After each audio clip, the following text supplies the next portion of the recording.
अस्सलामु अलैकुम वरहमतुल्लाहि वबरकातुहू। बिस्मिल्लाह वस्सलातु वस्सलामु अला मन ला नबिय्य बअदा। आज हम जानेंगे कि इसम किसे कहते हैं, इसम की तज़कीर व तानीस के एतबार से कितनी किस्में हैं। याद रहे हमने आखिरी सबक में कलिमा की कितनी किस्में इसको जाना था कि कलिमा की 3 किस्में हैं, इसम, फ़ेल, हर्फ। आज हम जानेंगे इसम किसे कहते हैं। इसम वो कलिमा है जो अपने माना पर ख़ुद ब खुद दलालत करता है,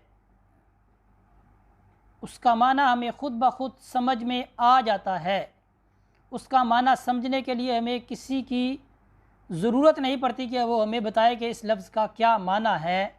ऐसा लफ्ज़ क्या कहलाता है? इसम कहलाता है।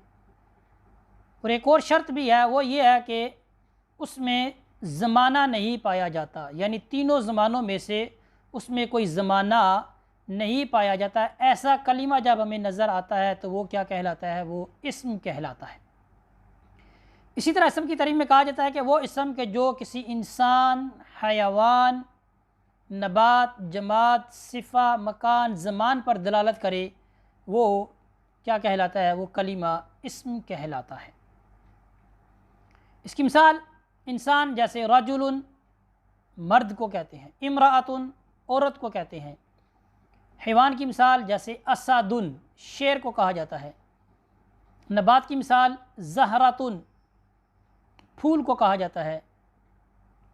जमात की मिसाल सक़फ़ुन छत को कहा जाता है। रहीमुन सिफ़त की मिसाल है ये रहम करने वाला।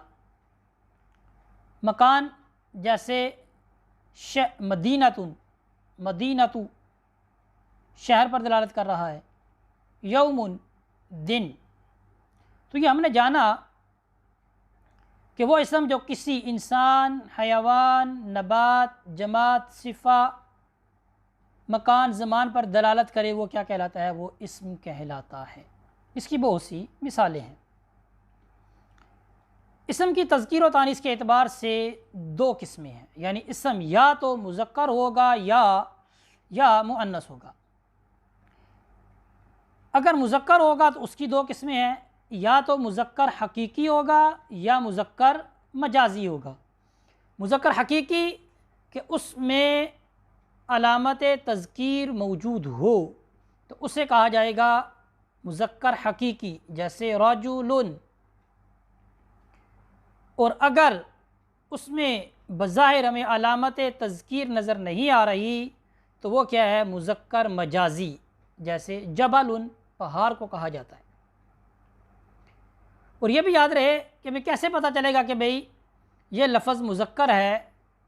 तो लफ्ज़ हाज़ा का अगर हम इशारा करें इसकी तरफ या सवाल करें मा हाज़ा, तो इसके जवाब में आए कि हाज़ा रजुलन या हाज़ा जबलुन, तो लफ्ज़ हाज़ा का इस्तेमाल उस कलिमा के लिए सही हो, इशारा करने के लिए, तो वो कलिमा क्या कहलाएगा? वो कलिमा मुज़क्कर कहलाएगा। अब आते हैं इसम मुअन्नस। मुअन्नस की 4 किस्में हमें नज़र आती हैं। इसम मुअन्नस या तो उसमें जो अलामत होगी मुअन्नस की वो लफ्ज़ी तौर पर हमें नज़र आएगी, जैसे आइशतु कातिबतुन, इसमें हमें आइशतु और कातिबतुन में जो लफ्ज़ है इसमें आखिर में गोल ता हमें नज़र आ रही है। ऐसा इसम के आखिर में गोल ता नज़र आ रही है तो वो क्या है? इसम मुअन्नस होगा। इसी तरह हमराउ, इसमें देखिए हमराउ में आखिर में हमज़ा है और उससे पहले अलिफ़ है, तो ऐसा इसम जब हमें नज़र आएगा, ठीक है, हमराउ, सौदाउ वगैरह ज़ालिका, तो ये कलिमा भी क्या कहलाएगा? इसम मुअन्नस लफ्ज़ी। इसी तरह अलिफ़ मकसूरा का होना, जैसे सलमा, ये भी क्या है?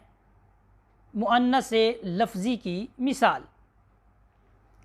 मुअन्नस मानवी, कभी हमें इसम क्या है? मुअन्नस उसमें जो अलामत होगी वो मानवी तौर पर होगी, जैसे अस्माउल मुअन्नस, जितने भी अस्माउल मुअन्नस हैं, ठीक है, वो सब क्या हैं? मुअन्नस, जैसे ज़ैनबु, इसी तरह मरियमु। मुअन्नस हकीकी कि जिसमें अलामत तानीस मौजूद हो, इमराअतुन, नाक़तुन, बक़रतुन। اور مؤنث مجازی کہ جس میں بظاہر ہمیں کوئی علامت تانیث نظر نہ آ رہی ہو، جیسے الشمس۔ اسی طرح اب کیسے پتہ چلے گا کہ بھئی یہ لفظ مؤنث ہے؟ تو اس کے لیے ہم لفظ ہذہ کے ساتھ یا تو سوال کریں گے یا اشارہ کریں گے، تو ہمیں پتہ چل جائے گا کہ یہ لفظ کیا ہے، یہ مؤنث ہے۔ جیسے میں کہتا ہوں ما ہذہ، تو آپ کیا کہتے ہیں؟ ہذہ ناقۃ، یہ اونٹنی ہے، ٹھیک ہے؟ تو لفظ ہذہ کے ساتھ اس کا اشارہ کرنا کیا ہے؟ صحیح ہے، تو یہ کیا ہے؟ مؤنث۔ اس طرح ہم انشاءاللہ جانیں گے۔ علامت تانیث کتنی ہے اس کو ایک دفعہ پھر یاد کر لیتے ہیں۔ علامت تانیث 3 ہیں، یا تو آخر میں گول تا ہوگی، کلمہ کے آخر میں گول تا ہوگی، جیسے کاتبۃ لکھنے والی، طالبۃ پڑھنے والی، ٹھیک ہے؟ اس میں دیکھیں آخر میں گول تا ہے۔ یا کیا ہے؟ الف مکسورہ کا ہونا آخر میں، جیسے سلمہ، یا الف ممدودہ کا ہونا جیسے حمراء، اس میں دیکھیں آخر میں حمزہ اور اس سے پہلے کیا ہے؟ الف ہے۔ تو یہاں پر ہم اپنے سبق کو ختم کرتے ہیں۔ الف مکسورہ کسے کہتے ہیں اور الف ممدودہ کسے کہتے ہیں، ان میں کیا فرق ہے، اس کو ہم انشاءاللہ آنے والے سبق میں پڑھیں گے۔ اسی پر اکتفا کرتے ہیں۔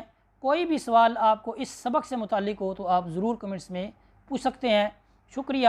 وصلی اللہ علی سیدنا و مولانا محمد وبارک وسلم علیہ والحمد للہ رب العالمین۔